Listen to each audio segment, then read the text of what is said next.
Viewers of PAC TV, Charter Communications, welcome to another edition of The Average Guys. Hey, if you're a sports expert, come on in. If you're a novice, hey, glad you could join us. We're The Average Guys. We don't get paid for this stuff, man. This is volunteer community television. So relax, man. It's just an hour of fun. Bottle of water, a couple of hockey pucks. We got an orange on the set. An orange on the set. Welcome again to another edition of The Average Guys.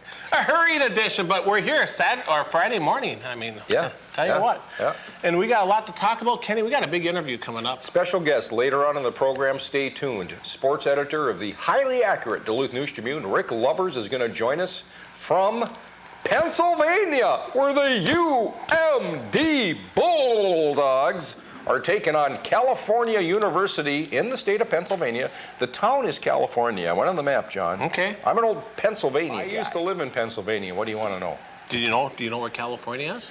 Yeah, it's on the west coast, just below Oregon.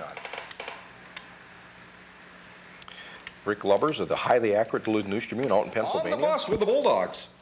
Exactly, yeah.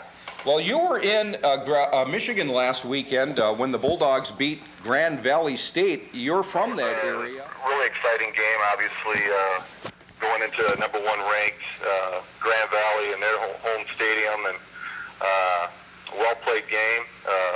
It was a very exciting game for the fans from UMD that made it out, and from the press box, it was a fun game to cover. What was your reaction, Rick, when that interception was made and you knew that the game was over? Well, the stadium was pretty quiet.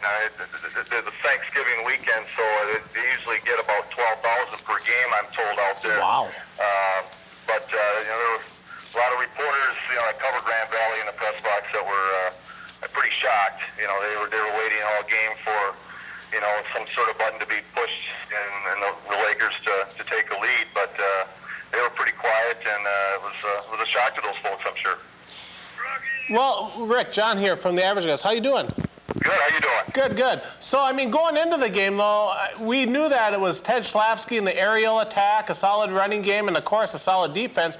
What was Grand Valley bringing to this game that maybe we might have missed? I mean, what were their strong suits where they were supposed to take out the Bulldogs? Well, anytime you get to this level, you're going to have playmakers on both sides of the ball. They had a very good quarterback, decent running game, and some playmakers, receiver, and their tight end was particularly a pretty decent athlete.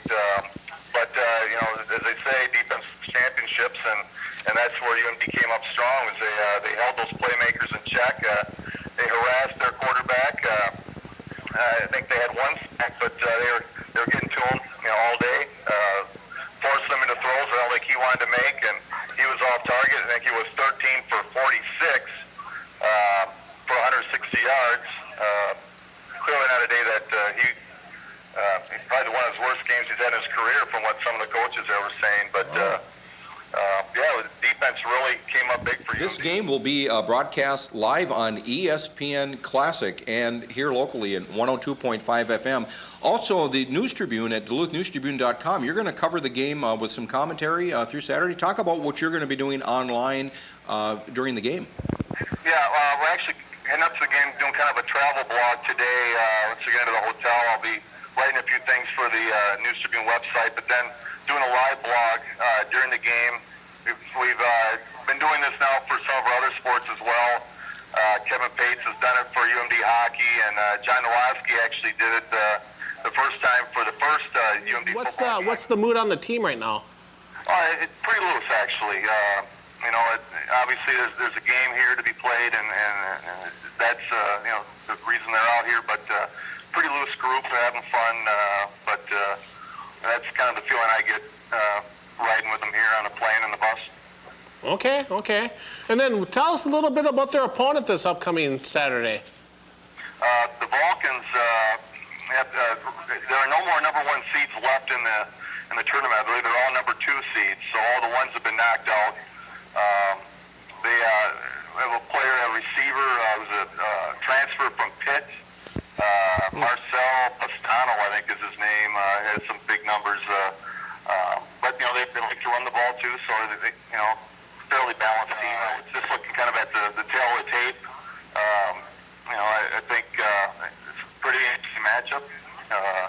We'll see what happens tomorrow. Well, we're excited as fans. The UMD Bulldogs are at this position right now, the semifinal game, one more victory, and they're in the championship game. This is real exciting, Rick. Yeah, it's should be interesting. Nice that it'll be on ESPN Classic. I don't know how many folks back home will be able to get that, but I think if you have a dish and certain cable outlets should be able to get the game. So it'll be fun for them to be able to watch it on ESPN. You know, I'm sure a lot of viewers have the same question I asked you earlier, that this game at Grand Valley State was played in Lubbers Stadium. Yes. Well, back home for me anyway, Lubbers is actually a very common name. So there are quite a few. In fact, there were 3 Rick Lubberses that were all the same age at different high schools that graduated the same year. So Wow. not an uncommon name by any means. I'm told that I'm not related to Lubbers in question at Grand Valley, although I've seen pictures of them, and if you put a picture of my dad next to his picture, you'd think they were brothers or twins. So, but officially, according to the family, we are not related. It's a different branch of Lubbers, apparently. Well, we're real excited. We're proud of the UMD football team, Coach Nielsen, all he's done. It's got to be exciting for you to be out there with the team. Yeah, being a sports center, I don't get to get out to many games anymore, and it just was kind of a nice coincidence that I was out back home for Thanksgiving, and Olaski was who usually covers UMD for us.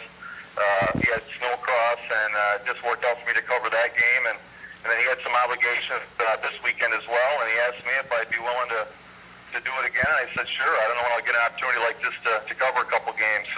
Usually relegated to the desk at the News-Tribune, so it's enjoyable. It kind of reminds me back of college days covering the CMU football team and working at other papers through the years, where I was a beat reporter and got out to a lot of events. So I'm definitely enjoying the experience. Rick, just to wrap things up, being a Michigan native, what's up with the Detroit Lions? Do you ever see any light at the end of the tunnel to see this team turn around? I think the Lions will go 0-16. In fact, I said it when they were 0-4. I haven't watched them for all my life. This is got to be the worst Lions outfit that I can ever remember. I've seen some bad ones. I don't see any life in them anymore. They're one of the worst tackling defenses, I think, in the NFL. But did you grow up a Lions fan?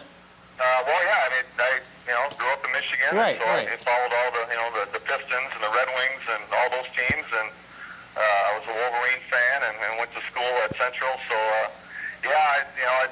when you say you're a Lions fan, you kind of have to look down and blush, and it's embarrassing, and that's something you're really proud of. But I follow the club, and this weekend's game should be interesting. But I think the Vikings are playing a lot better than they were the first time the two teams played. So Adrian Peterson's going to have a big day.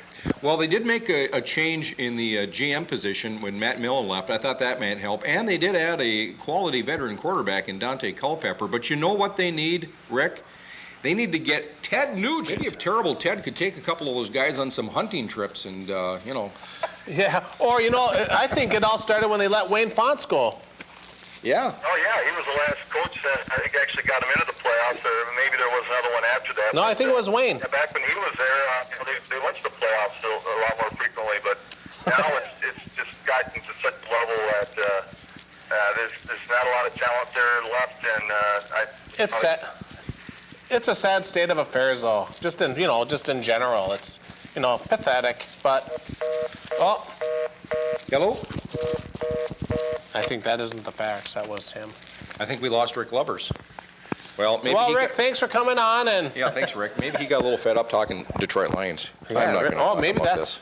John, why'd you bring it up? The Lions. Kind of wraps it up with Rick Lubbers, sports editor of the News-Tribune. He's with the team in Pennsylvania, and hopefully we can win this game and get to the championship December 13th down in Alabama. And we'll follow up with them. Yeah, But, absolutely.